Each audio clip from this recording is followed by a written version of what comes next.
Pada materi ini kita akan coba menjelaskan berkaitan dengan data mining dan juga pemahaman tentang data, di mana outline materi ini akan kita bahas berkaitan dengan yang pertama pengenalan data mining, lalu perbedaan data science, data mining dan juga machine learning, dan juga penerapan data mining, ruang lingkup, lalu data mining vs non data mining itu seperti apa, dan juga tahapan data mining mulai dari data collection, data preprocessing, exploratory data analysis, feature engineering, predictive modeling, lalu performance evaluation dan juga interpretation. Mungkin kita coba mengulas ini secara singkat ya, 15 menit. Pertama, data, information, dan juga knowledge. Jadi perbedaannya di sini, kalau data kita lihat bahwa dia memang hanya sekumpulan bit, ya, angka, simbol, objek, yang pada intinya nanti merepresentasikan fakta dan terkumpul dalam satuan waktu. Nah, misalnya ini kalau contohnya yang paling real adalah misalnya kasus terkonfirmasi positif ya, dan juga kasus kesembuhan, kasus meninggal, kasus perawatan di data COVID-19.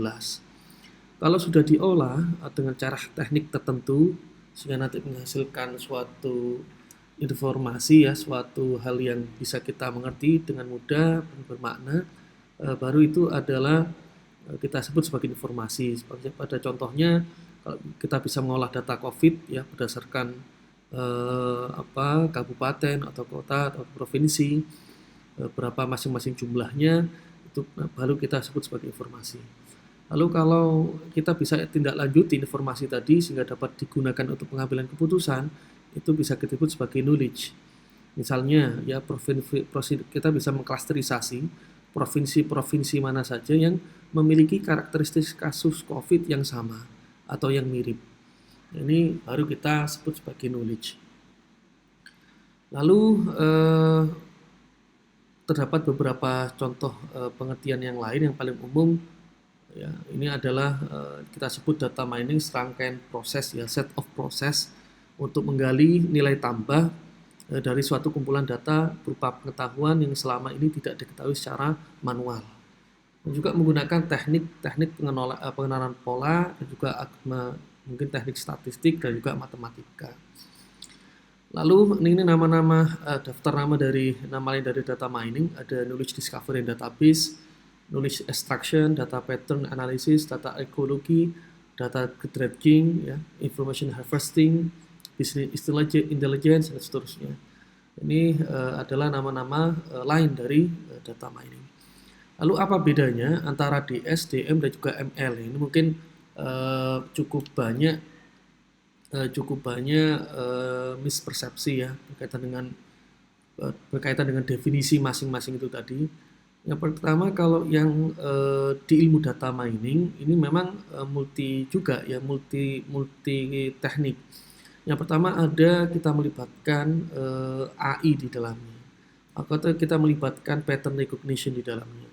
Ada mathematical modeling, ada machine learning, ya, ada statistikanya juga. Nah, sedangkan definisi dari data science pun sama, dia juga multidisipliner. Lalu apa perbedaan yang mencolok antara DS dan juga DM dan juga mungkin ML ya, di machine learningnya? Kalau kita lihat diagram Venn ini semuanya beririsan ya, antara data science dengan keilmuan yang lain maupun DM juga dengan keilmuan yang lain. Nah, kita lihat coba perbedaannya di referensinya dari datasciencecentral.com. Perbedaan dari DS, DM, dan ML. DS di sini dikatakan responsible for coming up with data-centric product and application that handle data in a way which conventional system cannot. Jadi kita bertanggung jawab untuk menyelesaikan ya data-centric product. Jadi produk dan juga aplikasi yang dihandle ya, itu menghandle data dengan cara apapun ya, yang mana dengan metode konvensional itu belum bisa tersolving, belum bisa diselesaikan. Atau ya, the process of data science is much more focused on the technical abilities of handling any type of data. Jadi di sini dikatakan bahwa kemampuannya itu nanti mampu menghandle beberapa tipe, ya, beberapa tipe dari data, yang dimana kita tahu bahwa tipe data sekarang sudah bukan terstruktur lagi, tapi sudah berkembang ke semi dan juga tidak struktur. Itu secara definisi. Lalu terkait dengan data mining, ini responsible for assessing the impact of data in specific product or organization. Lalu concernnya kalau di data mining itu diproses, sedangkan kalau di machine learning fokusnya adalah di discovering newer patterns in big data set. Sedangkan kalau yang data science fokusnya adalah science of data. Ini sangat memang terlihat sekali perbedaannya. Ya, kalau di data science fokus saja ke ilmu datanya, kalau di data mining concern ke prosesnya, kalau di machine learning cara menemukan pola-pola di dalam big data itu tadi. Dan data mining dan machine learning ini include di dalam data science. Nah, sehingga ini sangat terlihat ya perbedaan antara DS, DM dan juga ML. Lalu berkaitan dengan penerapan data mining, mungkin singkat saja ini di bidang ekonomi ya, bisa misal kita buat untuk strategi promo, e-commerce ya, transaksi keuangan perbankan dan seterusnya. Lalu ada data bidang pelayanan kesehatan untuk diagnosis ya, untuk diagnosis penyakit. Lalu kalau kita ingin di bidang pendidikan, kita bisa melihat menilai ya, assessment pola belajar anak misalnya, atau di bidang yang lain ya, ada astronomi atau bidang meteorologi, atau bahkan di bidang linguistik data mining juga bisa diterapkan. Lalu yang lain juga ini ada di bidang fraud detection atau intrusion detection, deteksi kebohongan ya, di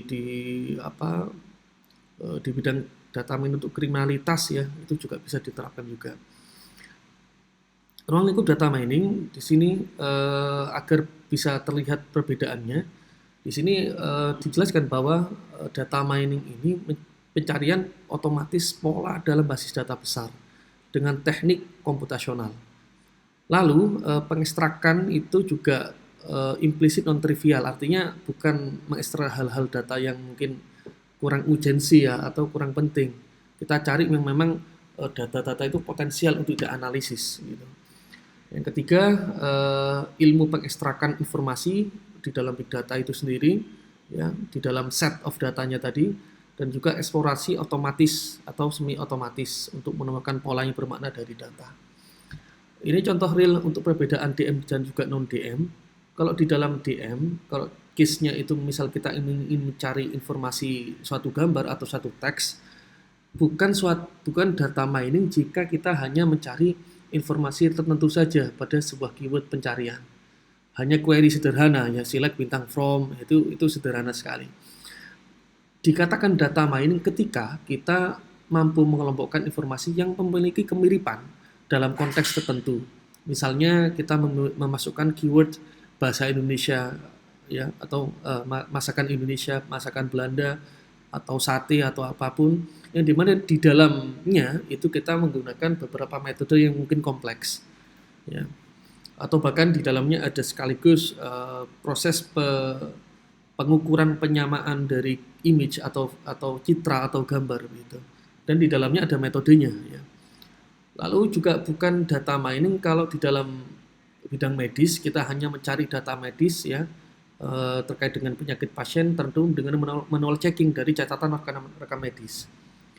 Dikatakan data mining jika peneliti medis ini mencari cara pengelompokan data penyakit berdasarkan beberapa indikator, misalnya diagnosis, jenis kelamin, umur, keluhan, riwayat penyakit, dan seterusnya. Contoh lain ada juga dikatakan bukan data mining kalau kita hanya melakukan reporting saja, ya, hanya data laporan keuangan, ya, filter data berdasarkan tahun dan seterusnya. Dikatakan data mining jika kita mampu membuat basis data transaksi perusahaan dengan fokus ke data sales untuk mengidentifikasi profil utama pelanggan. Jadi kita coba mencari pola frekuensi pembelian item begitu ya. Dan kita bisa mempredik kira-kira pola belanja dari pelanggan itu nanti seperti apa. Nah, ini adalah perbedaan DM dan juga non-DM. Lalu terkait dengan data mining proses, ini yang paling umum ya. Yang paling umum ada beberapa contoh sebenarnya. Ya, seperti yang terlihat di layar ya, ada mengidentifikasi tujuannya apa, target datanya seperti apa, kita lakukan pre-processing, kita lakukan data pre-processing, ya, transformation, interpretation, sampai akhirnya kita stakeholdernya bisa taking action. Secara keseluruhan sebenarnya sama ya, dengan model yang dari sisi warehouse seperti ini, dari sisi business intelligence atau BI seperti ini ya. Yang pasti di awal kita harus collecting data source-nya dulu, pre-processing, eksplorasi, ya, pemodelan, representasi, sampai akhirnya decision making. Itu yang paling umum ya. Sedangkan yang kita gunakan nantinya adalah arsitekturnya seperti ini ya. Yang dimulai dari data collecting yang bisa kita ambil, misalnya kita mengeksplor data dari Kaggle, dari BMKG, atau dari Twitter, atau dari BNPB, BPS, dan seterusnya. Dan apapun bentuk datanya itu bisa kita collect. Lalu dengan serangkaian proses berikutnya, data pre-processing, kita lakukan data cleaning, data integration, transformation, lalu kita lakukan EDA. Ya, kita coba lihat sebenarnya karakteristik data yang sudah kita punya itu seperti apa. Apakah normal, ataukah pencilan datanya, ataukah banyak lebih datanya condong ke kiri atau ke kanan, dan seterusnya. Dan bahkan kita bisa melakukan statistika deskriptif di dalamnya. Selanjutnya berkaitan dengan feature engineering, ya kita setidaknya buat dua metode saja, misal seleksi fitur dan juga feature extraction. Tujuannya apa? Agar nanti kita bisa mengefisiensikan nanti dimensi yang kita punya, feature-feature yang kita punya tidak perlu kita gunakan semua. Sekiranya bisa kita efisiensikan, nanti hasil pemodelan dari ML-nya itu lebih ringkas, ya, lebih mudah untuk bisa direpresentasikan, entah dalam bentuk jaringan syaraf tiruan ataukah nanti dibentuk dalam pohon keputusan. Itu lebih efisien, tidak terlalu banyak pertimbangan gitu. Lalu kalau kita coba membuat permodelan predictive modelingnya, apakah menggunakan klasifikasi, regresi, asosiasi, clustering, dan seterusnya. Dan untuk performa evaluasinya kita sesuaikan. Kalau klasifikasi kita gunakan akurasi, recall, precision of measure. Kalau regresi kita gunakan RMSE atau kita gunakan MSE, MAP ya, untuk melihat residual antara data aktual dan juga data prediksinya, label prediksinya, atau juga kita lihat memodelkan association rule, kita coba set support and confidence faktornya, dan atau menggunakan clusterisasi, kita lihat apakah sebuah cluster itu tadi sudah baik kualitas clusternya berdasarkan indikator misalnya variance between cluster atau variance within cluster. Dan yang terakhir kita bisa menginterpretasikan ya dari hasil dashboard, dan juga kita komunikasikan ke stakeholder, dan kita coba menjelaskan dengan bahasa yang lebih mudah. Ya, itu yang berkaitan dengan arsitektur ya, model pembelajaran kita untuk di perkuliahan data mining. Yang kita gunakan adalah arsitektur yang ini, sehingga nanti di pertemuan berikutnya kita bisa tahap demi tahap menyelesaikan ya contoh-contoh case ya, menyesuaikan mulai data collection sampai dengan interpretation gitu. Oke, sekian dari saya, semoga bermanfaat. Wassalamualaikum warahmatullahi wabarakatuh.